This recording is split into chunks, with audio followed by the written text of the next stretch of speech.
গল্পের ক্যানভাসে তুলি ছোঁয়ানোর আগে জানতে চাই, এই গল্পের সাক্ষী কে কোথা থেকে হচ্ছেন? কমেন্টে জানান আপনার ঠিকানা।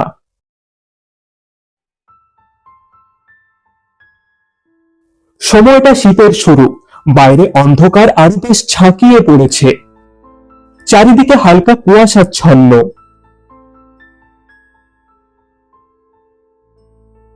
রাতে খাওয়ার এঁটো বাসনগুলো তো মাজতে হবে, কিন্তু এত রাতে আবার পুকুর পাড় অব্দি যেতে হবে। মহিলাটি হাতে কিছু এঁটো বাসন নিয়ে ঘরের বাইরে বেরিয়ে চলতে থাকে পুকুর ঘাটের দিকে। কিছুটা দূর যেতেই রাস্তার এক কোণে তার চোখ পড়ে পুরনো একটা কুয়োর দিকে। এই কুয়োটার কথা তো আমি ভুলেই গেছিলাম, কিন্তু আমি এখানে বিয়ে হয়ে আসার পর থেকেই শুনেছি গ্রামে কেউ এই কুয়ো ব্যবহার করে না। এটা নাকি অশুভ। কুয়ো আবার শুভ অশুভ হয় নাকি? তো এসব আজগুবি কথাবার্তা। আর রাতের বেলা তো কেউ দেখছে না, কটাই তো মাত্র বাসন, মেজে চটপট চলে যায়। সে নিজের ভাবনা মতোই এগিয়ে গেল কুয়োটার দিকে। কুয়োর সামনে গিয়ে সে দেখে সেখানে রাখা বালতিটা বেশ পুরনো, আর তার যে ব্যবহার দীর্ঘদিন হয় না তারও ছাপ স্পষ্ট। এঁটো বাসনগুলো নিচে নামিয়ে রেখে সে বালতিটা কুয়োর ভেতরে ফেলল। লোহার বালতিটার এক কোণে হাত লেগে মহিলাটির হাতটা একটু কেটে গেল, আর টুপ টুপ করে কয়েক ফোঁটা রক্ত কুয়োর ভেতরে পড়ল। বালতির কোনাটা হয়তো ফাটা ছিল, ওখানেই লেগেই হাতটা কেটে গেল। বালতিটা কুয়োর ভেতরে ফেলার অনেকটা সময় পরে আওয়াজ হলো। এই কুয়োটা অনেক গভীর বলে মনে হচ্ছে। বালতিটা অনেকটা পরে কুয়োর জলে গিয়ে পড়ল। মহিলাটি অন্ধকারে দেখতে পারল না ঠিকই, কিন্তু কুয়োর ভেতরের জলটা ধীরে ধীরে লাল হতে থাকলো, ঠিক যেন রক্তের মতন। বালতিটা ভরে গেছে, এবার উপরে টেনে আনি ওটা। কিছু সময় পর জল ভর্তি বালতিটা ওপরে উঠে আসে। বালতিটা নিচে রাখতেই মহিলাটির শরীরটা কিছু মুহূর্তের জন্য শিউরে ওঠে। রাতের অন্ধকারের গাঢ়তা বেশি হবার দরুন যেন আরো বেশি করেই সে দেখতে পেল কুয়ো থেকে তোলা জলটার রং লাল, ঠিক যেন রক্তের মতো। ভয়ে কয়েক পা পিছিয়ে গেল সে, কিন্তু সেই বালতির জলটা কয়েক মুহূর্তের মধ্যেই আবার টলটলে পরিষ্কার জল হয়ে গেল। বাবারে বাবা, ভীষণ ভয় পেয়ে গেছিলাম। চোখে এতটা ভুল দেখলাম, চশমা পরতে হবে মনে হচ্ছে। নিজেই একবার হেসে নিল সে। এরপরে বালতির জল দিয়ে এঁটো বাসনগুলো সে মাজতে শুরু করে। কিছুক্ষণ পর মহিলাটির দেখার অলক্ষ্যেই কুয়োর কালো গভীর অন্ধকার থেকে উঠে আসতে থাকে একটা গোঙানির আওয়াজ। আওয়াজটি মহিলাটির কানে বাজতে থাকে। এদিকে ওদিকে তাকিয়ে আওয়াজের উৎসটা বোঝার চেষ্টা করে সে, কিন্তু গুণাক্ষরেও সে বুঝতে পারে না কি বিভৎসতা অপেক্ষামান তার প্রতীক্ষাতে। আওয়াজের তীব্রতা যেমন বাড়ছে, তেমনি আওয়াজটা যেন তার সামনে আরো সামনে আসছে। মহিলাটির এবার বেশ ভয় লাগতে শুরু করে। তাড়াতাড়ি বাসনগুলো জল দিয়ে ধুতে থাকে সে, আর তারই সাথে অন্ধকারে এপাশে ওপাশে তাকাতে থাকে। এই কে কে আওয়াজ করছো? আমি এইসবে ভয় পাই না, কিন্তু ভালো কথা বলছি, এখান থেকে চলে যাও, চলে যাও বলছি। ঠিক এমন সময় কুয়োর ভেতর থেকে দুটো হাত আর একটা মাথা বেরিয়ে আসে। কুয়োর ভেতর থেকে যে বেরিয়ে এসেছে সে কোনো মানুষ নয়, সে যে এই জীবন্ত পৃথিবীর কেউ নয় তা একদম স্পষ্ট। মহিলাটি আচমকা কুয়োর ভেতর থেকে বেরিয়ে আসা জিনিসটা দেখে এতটাই ভয় পায় যে তার মুখ দিয়ে কোনো আওয়াজ বেরোয় না। তার শব্দ শক্তি যেন নিমেষেই নিঃশেষ হয়ে গেছে। তীব্র ভয়ের কাছে পরাজয় মেনে হাত থেকে তার বাসনটা আপনা থেকেই পড়ে যায়। সেই বাসনের আওয়াজেই পঞ্চ ইন্দ্রিয় তার আবার সজাগ হয়ে ওঠে। পালাই পালাই, এখান থেকে যত তাড়াতাড়ি হোক আমাকে পালাতেই হবে। আমি পালাই, আমি পালাই। কিন্তু সত্যি সত্যি অনেকটাই দেরি হয়ে গিয়েছিল। মহিলাটি উঠে পালাতে যাচ্ছিল, তবে তা ব্যর্থ চেষ্টা হলো, কারণ কুয়োর সেই অধিবাসী মহিলাটির গলাটা ততক্ষণে চেপে ধরেছিল, যার চাপ সাঁড়াশির চাপের থেকেও কয়েক গুণ বেশি। আমাকে ছেড়ে দিন, আমাকে ছেড়ে দিন, ছেড়ে দিন আমাকে। আমি কি ক্ষতি করেছি আপনার? আমাকে দয়া করে ছেড়ে দিন। সে যাকে এই কথাগুলো বলছে তার মধ্যে বিন্দু মাত্র কোনো মায়া মমতা নেই, আছে শুধু হিংসা আর ক্ষুধা, রক্তের ক্ষুধা। কয়েক মুহূর্তের মধ্যেই মহিলাটিকেও সেই অন্ধকার কুয়োর বাসিন্দাটা টেনে নিয়ে গেল অতল গভীরে। গ্রামের মহিলাটি তখনও বাঁচার জন্য চিৎকার করে চলেছে, কিন্তু তার চিৎকার ঘুমে অচৈতন্য গ্রামের কারো কান অবধি পৌঁছলো না, আর পৌঁছলেও হয়তো এই দিক থেকে এখন কেউই আসতো না। ধীরে ধীরে তার চিৎকার মিলিয়ে যেতে যেতে একদম শান্ত হয়ে যায়।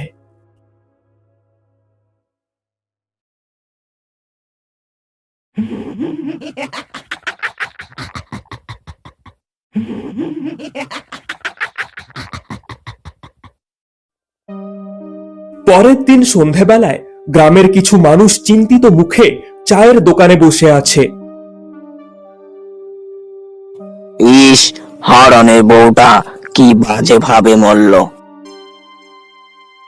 যা বলেছ, রোজগারের মতোই এঁটো বাসন মাজতে গেছিল। অনেকটা সময় হয়ে গেছে, তাও ফিরছে না দেখে হারাধন খুঁজতে বেরোয়। আর খুঁজতে খুঁজতে ওই অভিশপ্ত কুয়োর কাছে গিয়ে সে দেখে বাসনপত্র এদিকে ওদিকে ছড়িয়ে ছিটিয়ে পড়ে আছে, আর চারিপাশে চাপ চাপ রক্ত। তখন আর ওর পুরো বিষয়টি বুঝতে অসুবিধে থাকে না। সাথে সাথেই গ্রামের সবাইকে খবর দেয় সে। সকালে এসে পুলিশ খুঁজেও আর দেহ পায়নি, আর পাওয়ার তো কথাই নয়। ওটা যে মৃত্যুপুরীর পথ, ওখানে হারিয়ে গেলে আর কেউ ফিরতে পারে না।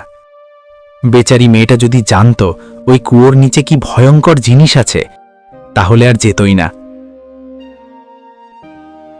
হরধনের নাকি বিয়ের পর পরই বউকে সবটা বলে রেখেছিল, কিন্তু হয়তো সে মানেনি বা বিশ্বাস করেনি। তার মাসুল প্রাণ দিয়ে তাকে দিতে হলো।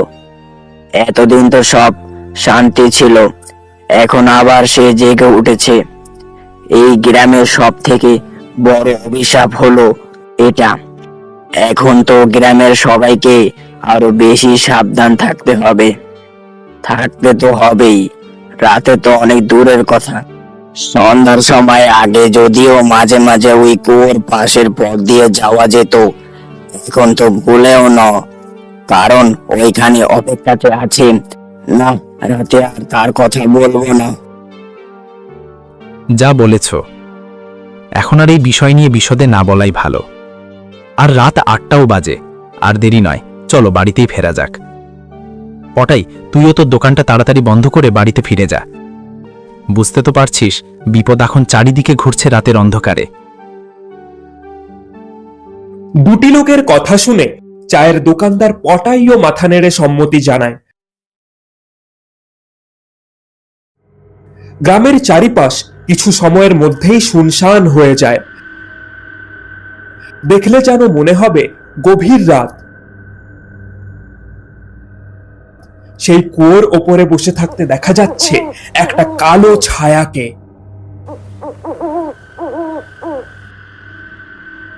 দূরের জঙ্গল থেকে শোনা যাচ্ছে শেয়ালের করুণ কান্না, যেন সেও বুঝতে পারছে রাতের অন্ধকারের মাঝে লুকিয়ে আছে এক ভয়ঙ্কর বিপদ, যার মুখোমুখি হলেই মৃত্যু।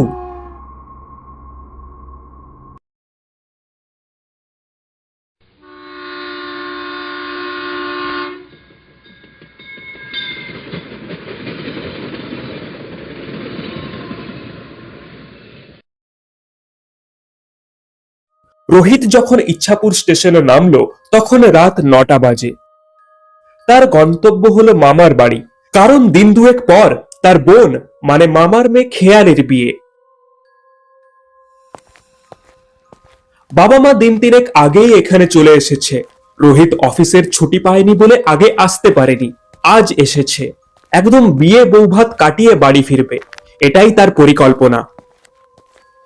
আজ তো ইচ্ছেপুর স্টেশন একটু বেশি ফাঁকা মনে হচ্ছে। স্টেশনের আলো জ্বলছে না, বাইরে কোনো রিক্সা পাবো কিনা সেটাও সন্দেহ আছে। রোহিত যেমনটা ভেবেছিল হলেও ঠিক তাই। স্টেশনের বাইরে এসে সে দেখে রিক্সা তো দূরের কথা, দূর দূরান্ত অবধি জনপ্রাণীর কোনো হদিশ নেই। রোহিত যখনই সন্ধ্যারাতে ইচ্ছাপুরে এসেছে ততবারই সে দেখেছে স্টেশনের বাইরে একটা চায়ের দোকানে বেশ কিছু মানুষের আনাগোনা লেগেই থাকতো, এমনকি সে নিজেও কয়েকবার চা খেয়েছে। কিন্তু আজকে দেখলো সেই চায়ের দোকানের ঝাপটাও বন্ধ। কোথাও কোনো বড় অনুষ্ঠান আছে নাকি কে জানে। আর কি করা যাবে এখন, তাহলে পায়ে হেঁটেই মামার বাড়ির উদ্দেশ্যে যেতে হবে। সেই মতো পায়ে হেঁটেই মামার বাড়ির উদ্দেশ্যে চলতে শুরু করলো রোহিত।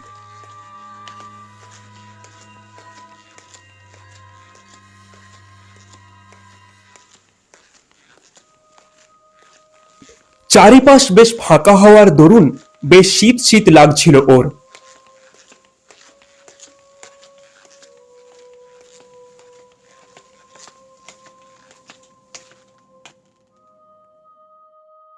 বেশ কিছু সময় হাঁটার পর রোহিত পৌঁছলো সেই কুয়োটার সামনে। কুয়োটা সে পেরিয়েই যাচ্ছিল, হঠাৎ তার একবার মনে হলো যেন একটা কেউ ওই কুয়োটার পাশে বসে আছে।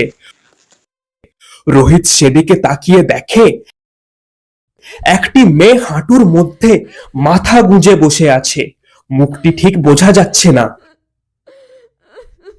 রোহিত বেশ অবাক হলো এটা দেখে, আর সেটা হওয়াও স্বাভাবিক। রোহিত এগিয়ে গেল সেই দিকে।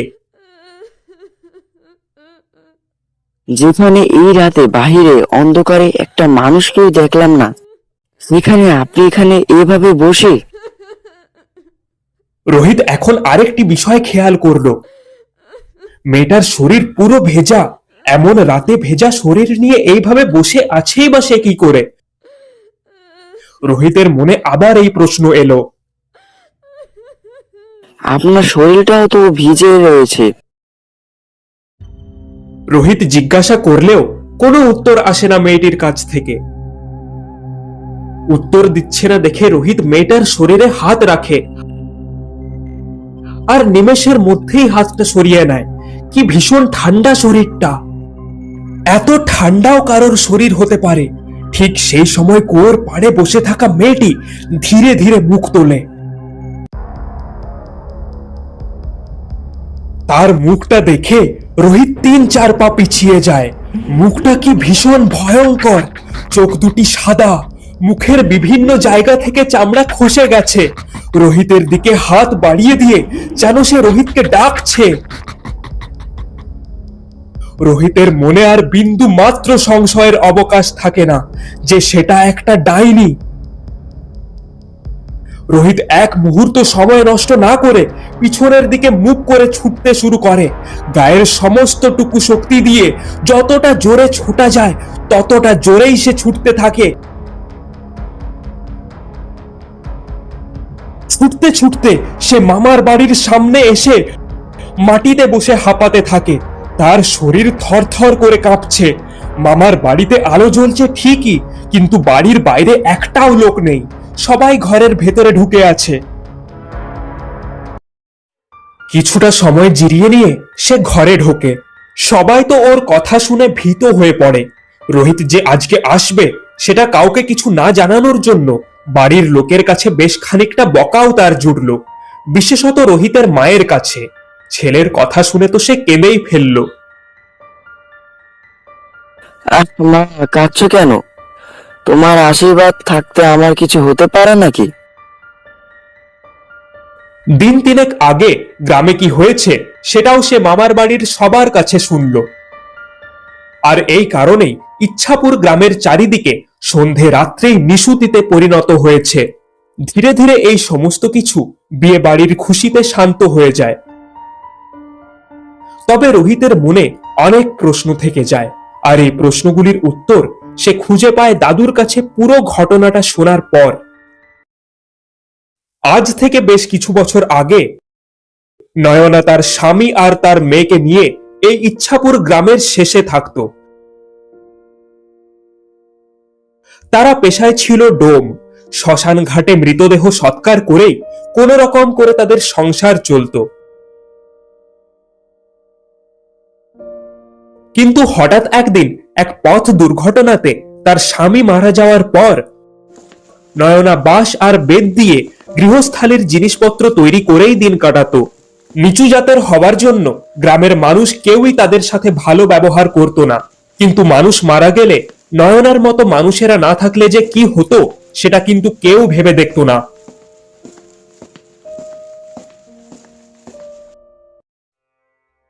একবার নয়নার মেয়ের ভীষণভাবে শরীর খারাপ করলো। এখন যাই তখন যাই অবস্থা। হাসপাতালেও ভর্তি নিল না, এমনকি ডাক্তারও বাড়িতে অবধি এলো না। নয়নার মেয়ের শরীরে তখনও ভীষণ জ্বর। মা, মা, আমার না ভীষণ জ্বর তেষ্টা পেয়েছে। মা, আমার ভীষণ জ্বর তেষ্টা পেয়েছে। দাঁড়া মা, এক্ষুনি দিচ্ছি। নয়না মাটির কলসি থেকে জল আনতে গিয়ে দেখে এক ফোঁটাও জল নেই। আজকে তো জল আনতেই ভুলে গেছি। মেয়েটা জ্বরের ঘোরে আবার জল চায়।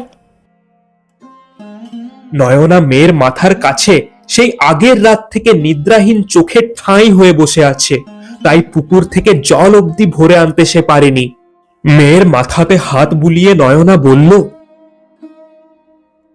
আমি এখন জল নিয়ে আসছি মা। তুই তুই একটু অপেক্ষা কর মা, আমি এক্ষুনি জল নিয়ে আসছি।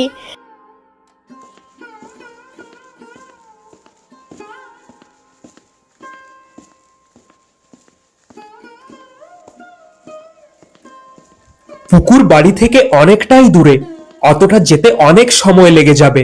তাই সে ঠিক করে গ্রামের কুয়ো থেকেই জল ভরে আনবে। সেই মতোই সে কলসি নিয়ে কুয়োর কাছে যায়। কুয়োর কাছে গিয়ে দেখে ওখানে কেউ নেই। বালতি দিয়ে কুয়ো থেকে জল তুলে যেই না কলসিতে ভরতে যাবে, তখনই কিছু গ্রামের মানুষ সেখানে চলে আসে আর নয়নাকে নানা রকম ভাবে অপমান করে। নিচু জাতের মাইয়া হইয়া এত বড় সাহস তোর! আমরা যেই কুয়োর থেকে জল খাই সেখান থেকে তুই জল নিস? এত বড় সাহস তোর! শালি কোথাকার!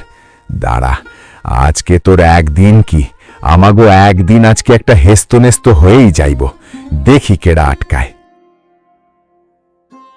ভুল হয়ে গেছে গো, ভুল হয়ে গেছে। আর কোনো দিনও হবে না। আসলে আমার মেয়েটার ভীষণ জল তেষ্টা পেয়েছে, খুব কষ্ট পাচ্ছে। পুকুর অব্দি যেতে গেলে অনেকটা সময় লাগবে, তাই এখান থেকে জল নিচ্ছিলাম। আমাকে এবার যেতে দাও, না হলে মেয়েটা যে জল না পেয়ে আরো কষ্ট পাবে। আমাকে যেতে দাও, যেতে দাও এখান থেকে। মানুষ উঁচু নিচু জাত নিয়ে এতটাই মত্ত ছিল যে পঞ্চায়েত প্রধান না আসা অবধি তাকে ওখানেই আটকে রাখা হয়। এমনকি পরেও কুয়োর থেকে জল তোলার অপরাধে ওর মুখে কালি মাখিয়ে দেওয়া হয়। শেষ অবধি পুকুর থেকে জল নিয়ে যখন নয়না বাড়িতে ফেরে, তখন সত্যি অনেক দেরি হয়ে গেছিল। মৃত্যুশয্যায় মেয়েটি জল খেতে চেয়েছিল, সেইটুকুও সে পায়নি। জল না পেয়ে মৃত্যু যন্ত্রণায় ছটপট করতে করতে সে মারা গেছে। মৃত মেয়েকে দেখে নয়নাও অস্বাভাবিক আচরণ করতে থাকে। মেয়েকে কোলে করে নিয়ে পৌঁছায় সেই কুয়োর সামনে। গ্রামের মানুষ তখনও সেখানেই ছিল।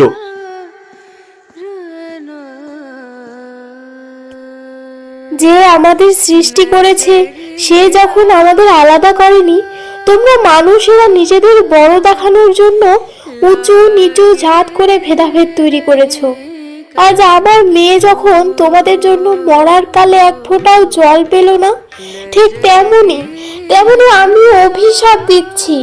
আজ থেকে তোমরাও এই কুয়োর জল কোনো দিনও খেতে পারবে না, কোনো দিনও এই কুয়োর জল খেতে পারবে না। চোখের সামনে মেয়েকে কোলে নিয়েই নয়না কুয়োতে ঝাঁপিয়ে পড়ে। সবাই ধর ধর বলে চিৎকার করে ছুটে যায়, কিন্তু কিছুই হয় না। এমনকি অনেক খুঁজেও নয়না আর ওর মেয়ের মৃতদেহ খুঁজে পাওয়া যায়নি। এরপর থেকেই ওই কুয়োর থেকে যেই জল ব্যবহার করেছে সেই মরেছে। যে কুয়োর জলের জন্য গ্রামের সবাই নয়নাকে অপদস্থ করেছিল, সেই কুয়োর জল ব্যবহার করা ইচ্ছাপুর গ্রামবাসীরা বন্ধ করে দিয়েছে চিরতরে। রাতের বেলা ওই কুয়োর পাশ দিয়ে এলে অনেকেই নয়নার অতৃপ্ত আত্মার দেখা পায়।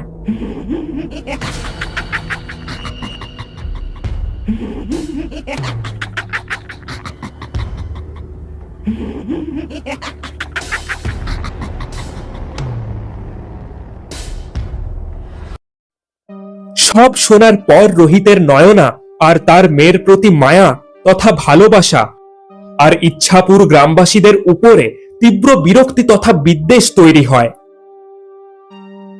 কবে যে মানুষের মধ্যে থেকে এইসব জাতপাত উঁচু নিচু এইসব ধারণা দূর হবে কে জানে।